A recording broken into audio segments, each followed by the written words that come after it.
A remarkable discovery has just rocked the scientific community. Researchers have identified a brand new species of mouse opossum with a tail that astonishingly surpasses the length of its entire body.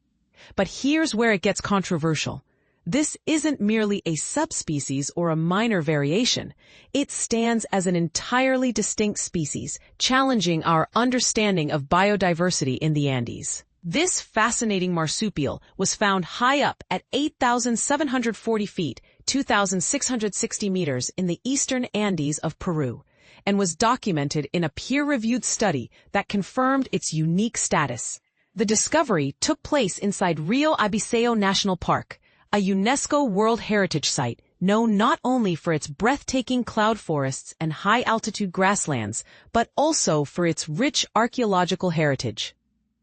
This protected area forms a vibrant ecological and cultural mosaic, making it a perfect natural laboratory for uncovering new species.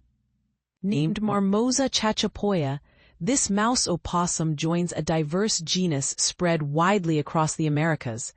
Discovering a new species within this group is thrilling because it hints at how much more there is to learn about wildlife hiding in remote and protected habitats.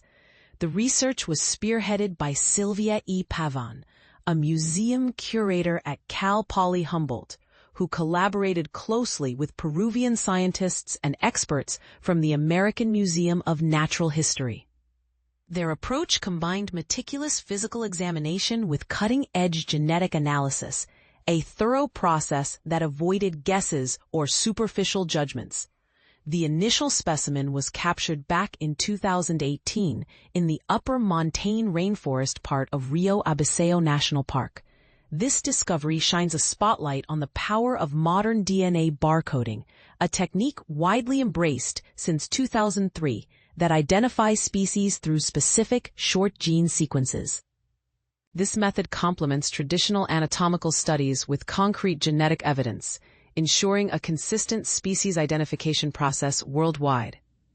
The team examined segments of DNA, including the gene coding for cytochrome B, comparing their findings with known samples held in museum collections.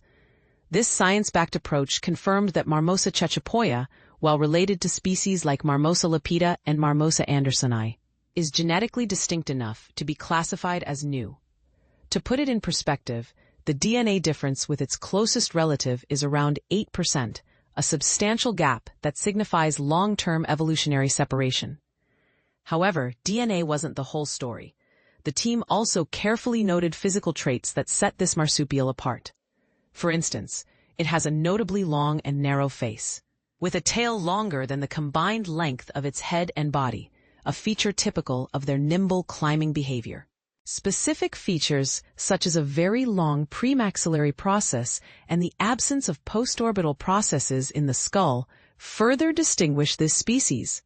Its fur coloration is striking, an orange belly with gray at the base, paired with a dark facial mask that interestingly stops short of the ears.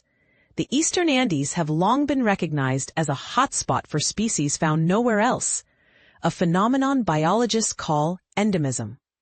This region's unique ecology, with its sharp changes in elevation and diverse forest types, creates isolated pockets where specialized species evolve. The discovery of Marmosa chachapoya pushes the known altitude range for this genus much higher than previously recorded. Its closest relatives have been documented up to about 5,187 feet, 1,580 meters. But this newcomer thrives nearly 3,500 feet higher. The rapid shifts in cloud forest zones along the mountain slopes mean that species composition can change dramatically within short vertical distances. This ecological patchwork explains why even brief and rare biological surveys can uncover entirely unknown creatures. Río Abiseo National Park's protected status is crucial here, maintaining both ecological integrity and safeguarding archaeological treasures. Yet restricted access and the challenge in obtaining permits mean each new specimen recovered becomes exceptionally valuable, especially when these mammals may exist in small, scattered populations. One might question the validity of declaring a new species based on a single individual. The researchers anticipated this skepticism and addressed it by combining multiple lines of evidence, from skull morphology to genetic sequences from 4 different genes, to build a robust case. They also compared their findings within extensive museum collections to ensure accuracy, acknowledging potential variability due to age or other factors. They explained why these do not detract from the clear differences observed. Why does this matter so much? Naming and describing new species is not just about expanding scientific catalogs. It's a fundamental step toward protecting biodiversity. Once a species is formally identified and placed on the tree of life, it becomes easier to monitor its population, designate conservation priorities, and allocate resources effectively. Legal protections and funding often follow when organisms are clearly characterized and their habitats understood. There's also a deeply meaningful cultural connection in this discovery. The species name, Chachapoya, honors the indigenous Chachapoya people whose heritage is intertwined with the same landscape that shelters this elusive marsupial today.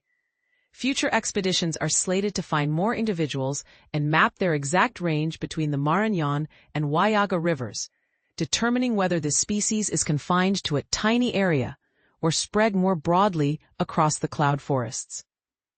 Additional genetic studies could elucidate how Marmosa chachapoya fits into the evolutionary puzzle alongside its closest relatives. More specimens will also shed light on its behavior, size variations, and ecological adaptations. For those intrigued by the technical details, the full study is available in the journal American Museum Novitates. This discovery invites us to ask, how many species remain hidden in the folds of remote ecosystems, waiting for science to unveil them? And with the continual loss of habitat worldwide, can we afford the luxury of such delays in recognition? Share your thoughts. Do you believe we are doing enough to discover and protect Earth's undiscovered species, or should we rethink our conservation strategies?